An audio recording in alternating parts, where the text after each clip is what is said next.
Bismillahirrahmanirrahim. Assalamualaikum warahmatullahi wabarakatuh. Alhamdulillahirrabbilalamin. Wabihi nasta'in ala umuri dunya waddin. Wassalatu wassalamu ala asrafil anbiya'i wa mursalin. Sayyidina wa maulana Muhammad wa ala alihi wa sahbihi ajma'in, amma ba'd. Yang saya hormati segenap panitia penyelenggara acara Lomba Dai Ibu dan Anak bersama Susu Tujuh Kurma. Yang saya hormati Dewan Juri sekalian, Bapak Camat Pancoran, Bapak Lurah-lurah di wilayah Pancoran, dan yang saya sayangi saudaraku sekalian di mana saja berada. Izinkan saya di kesempatan kali ini untuk menyampaikan tentang berbagi kebahagiaan kepada sesama di bulan yang penuh berkah. Kali ini saya ingin bercerita tentang sebuah kisah yang ada di zaman Nabi Sulaiman. Dan kisah ini dicatat dalam sebuah kitab yang berjudul Tankihul Qalil Hadis karya Syekh Nawawi Al-Bantani. Kala itu tinggallah seorang lelaki bersama anak dan istrinya di sebuah rumah. Dan di sebelah rumah tersebut terdapat pohon yang tinggi besar dan di atasnya terdapat sarang burung merpati. Suatu hari sang istri meminta sang suami untuk mengambil anak dari burung merpati tersebut.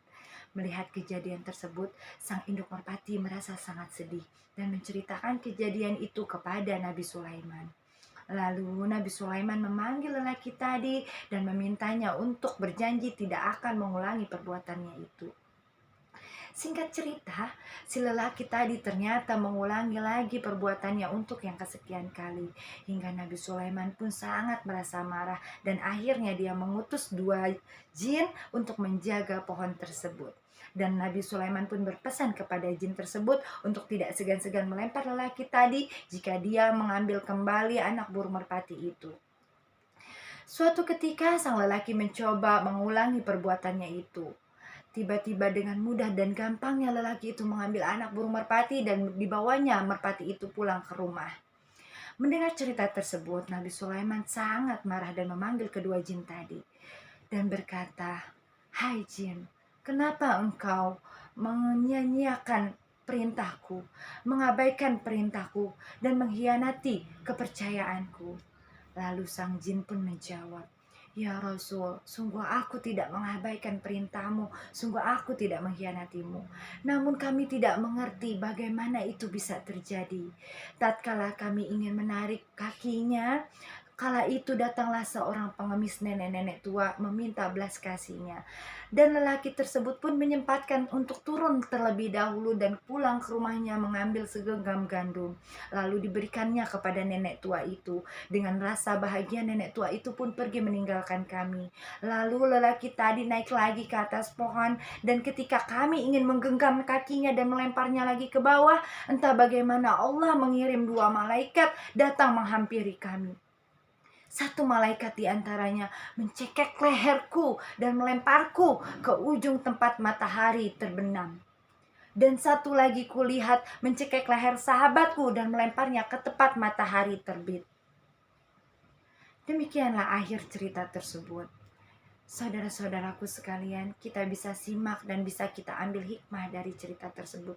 Bagaimana dahsyatnya sedekah dan berbagi di mata Allah.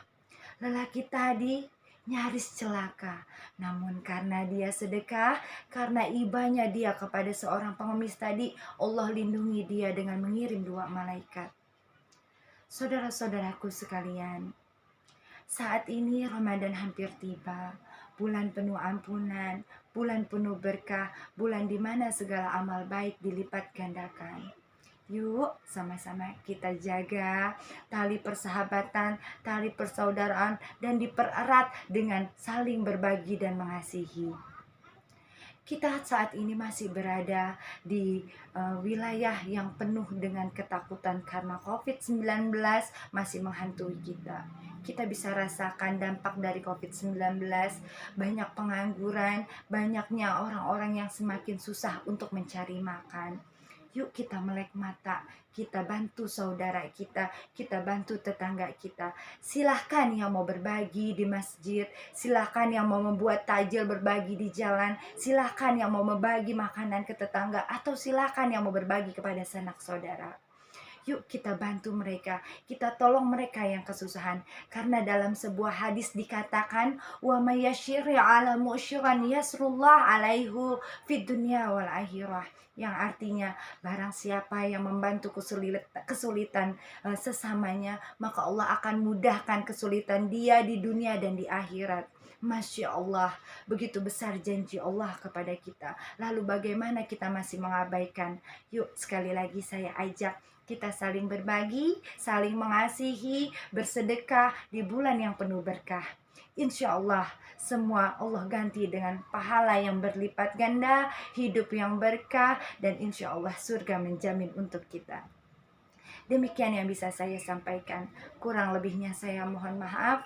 Wabillahi taufiq wal hidayah. Wassalamualaikum warahmatullahi wabarakatuh.